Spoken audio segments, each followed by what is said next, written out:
This is Francesco Abbruzzino with the Uncensored Report. Okay, so we have an election coming up for a seat here at 74, which covers basically South County, South Sarasota, Northport, etc. And there's some candidates, and the Republicans had some of the individuals come out and explain where they stood on the different issues. Two of them were able to stay for the full time. The third one, Nicholas, tried. He had to take off. There was a family emergency. And he's relatively an unknown. The other two, James Buchanan and Linda Yates, are not. My problem here starts with James Buchanan is the fact that he doesn't live here. I think he lives on Siesta Key. He lives up on the Keys.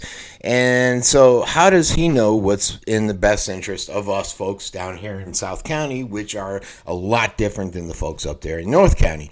I travel there all the time. I'm going to be up in Sarasota later today checking out the farmers market, the festival that's going on there, and the Differences program, that our art that's up there on the Bayfront. But James is running again after losing to Goodman. Why doesn't he run in that election again? That's the question. So he's going up against Linda Yates. And Yates is known for her work in Northport. She was on the commission for a while, and they talked about their different views on the different issues. Buchanan attributes his strength to negotiating and how it will be important with the representatives there.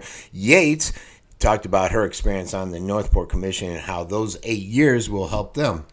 On the Republican side of the things, they both are for turning back this gun law in Florida now that just went through, which will puts ownership at 21 and moving it to 18. Buchanan basically said that he'll support a bill preventing Florida from sweeping money out of trust funds. Yates was clearly for that type of legislation, which a little surprising there.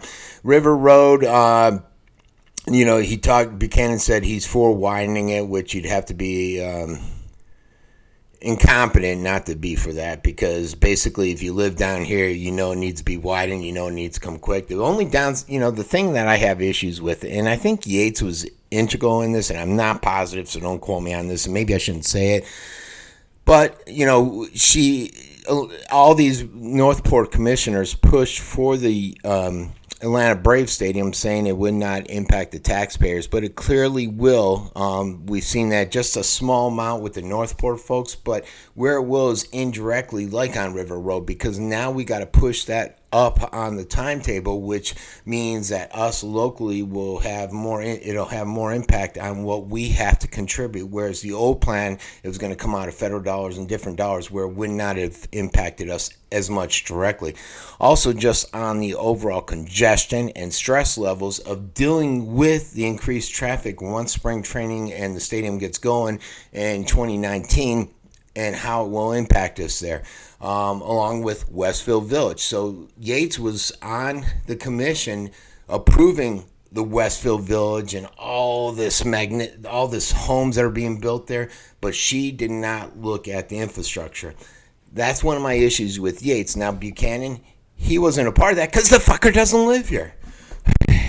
All right, so basically, I'm just not sold on either candidate. On the Republican side, I don't know what this Nicholas is all about. Don't know what the Democrats are all about. I haven't heard anything from them yet, so it all remains to be seen. This has been Francesco Abbruzzino for The Scoop News.